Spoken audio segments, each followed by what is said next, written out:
Hello, welcome to my channel Gupshup Cafe with your host and your friend Dr. Sanjeev Sharma. मेरे गपशप channel में आप सभी लोगों का स्वागत है। आज का जो टॉपिक मैंने पकड़ा है वो है एलर्जी। बहुत ही वास्ट सब्जेक्ट है, पर मैं इसको कंसाइज करके थोड़ा सा डिस्कस करना चाहता हूँ। एलर्जी जो है वो आपकी नाक में हो सकती है, आपकी स्किन में हो सकती है, आपकी आंखों पे हो सकती है, पर जिस विषय पे मैं डिस्कस करना चाह रहा हूँ वो है नाक की एलर्जी, और जिससे एस्थमा होने के चांसेस भी बढ़ जाते हैं अगर एलर्जी कंट्रोल में नहीं आती है और वो आगे लंग्स की तरफ चल पड़ती है। देखने में आया है कि एलर्जी के बारे में लोगों का यही राय है कि एलर्जी भगवान की मर्जी। ये तो पक्का ही है, निश्चित ही है, क्योंकि किसी को वही चीज़ सूट करती है और किसी को वो चीज़ सूट नहीं करती है। तो इसके बारे में तो दो राय है ही नहीं है कि जो भी चीज़ हो रही है वो आपके परमात्मा की मर्जी से ही हो रही है, तो हमें उसे एक्सेप्ट करना है, परंतु उसके बारे में जानकारी होनी भी ज़रूरी है। जैसा कि आप सब जानते हैं कि एलर्जी जो है कई चीज़ों से हो सकती है, और उसमें से इम्पॉर्टेंट बातें जो है वो मैं डिस्कस कर रहा हूँ कि एक तो है डस्ट एलर्जी, जो कि बहुत ज़्यादा कॉमन है।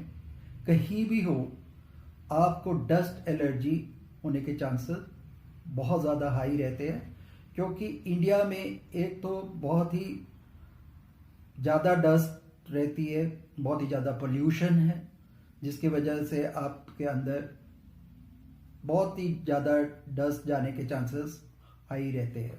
यहाँ का वेदर भी परमिट करता है, यहाँ की एयर भी एडमिट करती है, यहाँ की जो हमारी एक व्यवस्था है जिसमें मिट्टी बहुत ज़्यादा है, तो वो मिट्टी भी बहुत उठती है, तो उसकी वजह से धूल मिट्टी की वजह से आपको प्रॉब्लम्स का सामना करना पड़ता है। हाउस डस्ट एक अलग से डस्ट है। पेपर डस्ट जो कि आप अखबार पढ़ते हैं या कोई कागज या कोई आप मनी कोई अपने हैंडल करते हैं, तो उससे जो डस्ट प्रोड्यूस होती है उसको पेपर डस्ट बोलते हैं। जैसे कि सर्दियां हैं, सर्दियों में आपकी वूल होती है, वूल में से जो डस्ट निकलती है उसको वूल डस्ट बोलते हैं। ऐसे ही आपकी व्हीट थ्रेशिंग डस्ट है, जब आपकी व्हीट थ्रेश का टाइम आता है तो आपको वो निकलती है, जो उसको व्हीट थ्रेशिंग डस्ट बोलते हैं। ऐसे ही आपकी कोई भी प्रॉब्लम्स आती हैं तो कई वैरायटी की डस्ट जो जहाँ से भी प्रोड्यूस हो रही है, जिस इंडस्ट्री से प्रोड्यूस हो रही है, उसके साथ रिलेटेड वो आपको प्रॉब्लम्स क्रिएट कर सकती है। द सेकेंड थिंग इज कि जो आपने पेट्स रखे हुए हैं उनकी वजह से आपको प्रॉब्लम्स आ सकती है, क्योंकि उनकी जो फेदर्स हैं उससे भी प्रॉब्लम आ सकती है, या जो उसके ऊपर स्किन पे बाल जो होते हैं, हेयर होते हैं, उनसे प्रॉब्लम आ सकती है, कॉकरोच से हो सकती है, मच्छर से हो सकती है। खाने पीने की चीज़ों में तो है ही, पर ये जो हम एनिमल्स रखते हैं, बड़े वाले एनिमल्स रखते हैं, जैसे भैंस है, या उनके जो शिट होती है, जो गोबर बोलते हैं, उसमें से भी एलर्जी हो सकती है। और ऐसे ही आपने जो डॉग्स रखे होते हैं उनसे हो सकती है। तो ये आपको ध्यान रखना पड़ेगा कि अगर आपको प्रॉब्लम्स जो है उनके रखने के बाद आ रही हैं, बहुत ज़्यादा आ रही हैं, उनके कांटेक्ट में आने से आ रही हैं, तो इसका मतलब है कि आपको पेट्स के किसी भी चीज़ से एलर्जी हो सकती है। दूसरा है कि घर में हम लोग जैसे बहुत बड़े बड़े हैवी कर्टन्स लगा लेते हैं, या हम अपने जो कारपेट्स है वो रख लेते हैं। They are all dust catching, और हम अपने बेड्स की, बेड कवर्स की, बेड शीट्स की, या अपने पिल्लोज की, या अपने मैट्रेसेस की डस्टिंग वैक्यूम क्लीनर से नहीं करते हैं, तो वो भी बहुत ज़्यादा डस्ट जो है वो आपको नाक में लगती है, तो आपको प्रॉब्लम्स बढ़ती हैं।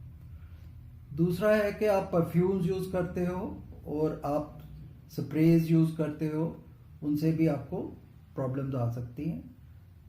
और मैं कहना चाहूँगा जो भक्ति बहुत करते हैं हम लोग, और उसमें हम लोग बहुत सारे ये जो है अपनी चलाते हैं अगरबत्ती, तो इनसे भी हमें प्रॉब्लम्स आ सकती हैं। कुकिंग के टाइम में कई तरह की खुशबुएं निकलती है कुकिंग के टाइम में, जैसे आटा गूंद रहे हैं तो व्हीट डस्ट क्रिएट होती है, तो वो उससे भी आपको प्रॉब्लम्स आ सकती हैं, या कई तरह की स्मेल्स आती हैं, उनसे भी आपको प्रॉब्लम्स आ सकती हैं।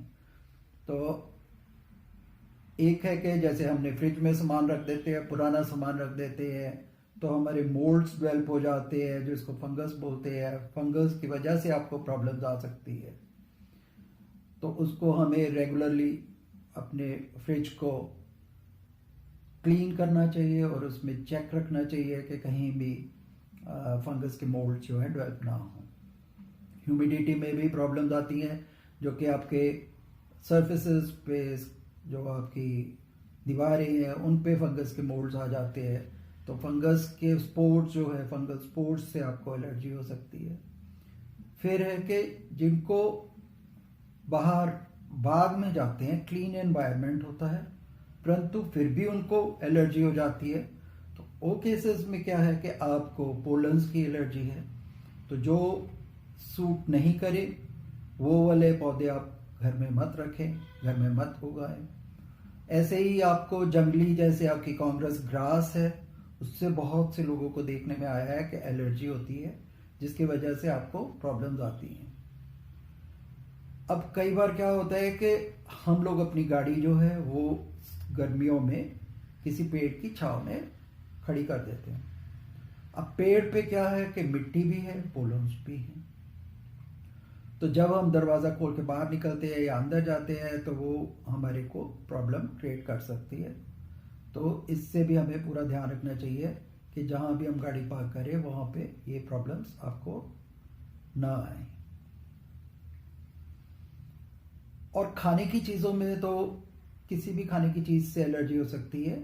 टी, कॉफ़ी, एग्स, फिश, ये ज़्यादा कॉमन है, तो उनसे ज़्यादा प्रॉब्लम्स क्रिएट होती है। बाकी छोटी इलायची, बड़ी इलायची, मसाले, में किसी भी चीज़ से आपको एलर्जी हो सकती है। खाने में जो हम डाइज डालते हैं उनसे एलर्जी हो सकती है। और जो हम बेकरी के सामान में तो स्पेशली जो आपके प्रिजर्वेटिव्स होते हैं या आपके डाइज होती हैं वो हम यूज़ करते हैं, तो मिठाइयों में भी यूज़ करते हैं, तो वो आपको एलर्जी क्रिएट कर सकती हैं। तो आपको बड़ा ध्यान से देना पड़ेगा कि आप ऐसा खाना मत खाएं जिससे आपको बार बार खाने से प्रॉब्लम्स बढ़ती हैं। और मेरे ख्याल में मैंने काफ़ी चीज़ों पे आपका ध्यान दिलाया है, और आप इन सब चीज़ों का ध्यान रखें कि आप जब भी आपको कभी डस्टी एटमॉस्फेयर में जाना पड़े, तो आजकल तो बहुत कॉमन है कि हम लोग सब मास्क लगा के चलते हैं, परंतु मैं देख रहा हूँ कि जैसे जैसे कोरोना के केसेस कम होते जा रहे हैं वैसे वैसे हम निश्चिंत हो रहे हैं और हम मास्क लगाना बंद कर रहे हैं। तो ये एक अच्छी हैबिट नहीं है। जिन लोगों को एलर्जी रहती है उन लोगों को अपना ध्यान रखना चाहिए, और उनको ये मास्क लगा के ही रखना चाहिए ताकि उनको ये प्रॉब्लम्स ना आए। क्योंकि अभी वेदर चेंज भी हो रहा है फ्रॉम फरवरी मार्च टू अप्रैल में, जो कि फसल काटने और काम है, तो उस टाइम पे आपको ज़्यादा प्रॉब्लम्स बढ़ती हैं, क्योंकि उस टाइम पे एटमॉस्फेयर में ये सब डस्ट जो है वैरायटी की वो बढ़ जाती हैं। तो आपको पेट्स का ध्यान रखना है, आपको डस्टिंग का ध्यान रखना है, आपको अपने फ्रिज का ध्यान रखना है, आपको अपनी गाड़ी में कहाँ पार्क करनी है उसका भी ध्यान रखना है, आपको कपड़े पहनते हुए उनकी जो डस्ट निकलती है उनका भी ध्यान रखना है, वूल डस्ट का ध्यान रखना है। तो आपको एक लिस्ट बनानी है। जब भी आपको प्रॉब्लम आती है तो आपने देखना है कि कौन सा वेदर था, क्या एटमॉस्फेयर था, कौन से आपके खाने में क्या चीज़ें खाई थी, उन सब का आप रिकॉर्ड रखो। तो आप जब आप बीमार होते हो उससे पहले के 24 आवर्स से 48 आवर्स का रिकोलेक्ट करके आप अपनी नोटबुक में एंट्री करते रहो। जैसे जैसे आपकी लिस्ट बढ़ती जाएगी वैसे आपको कॉमन चीज़ें निकल आएंगी, तो आपको पता चल जाएगा कि ये चीज़ आपको प्रॉब्लम क्रिएट कर रही है। अदरवाइज बहुत सारे ब्लड टेस्ट होते हैं और बहुत सारे एलर्जेंस निकल आते हैं उससे। बहुत से लोगों को मिल्क की एलर्जी भी रहती है, वो दूध पीते हैं तो एलर्जी हो जाती है, दूध नहीं पीते हैं तो आपको कैल्शियम की डेफिशिएंसीज हो जाती है, कई तरह के ऑयल्स से भी आपको प्रॉब्लम्स आ जाती है।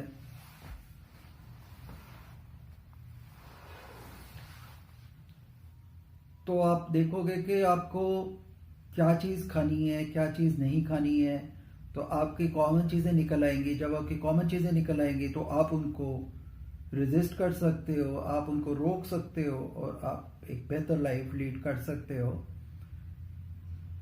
अगर आपकी कोई और जानकारी है, कोई इन्फॉर्मेशन आप देना चाहते हैं तो मेरे कमेंट बॉक्स में ज़रूर दें और मुझे लिख के बताएं कि कौन से टॉपिक पे आप और सुनना चाहते हैं जिसके बारे में हम डिस्कस कर सकते हैं, ताकि आप सब खुश रहे और सुखी रहे और सेहतमंद रहे।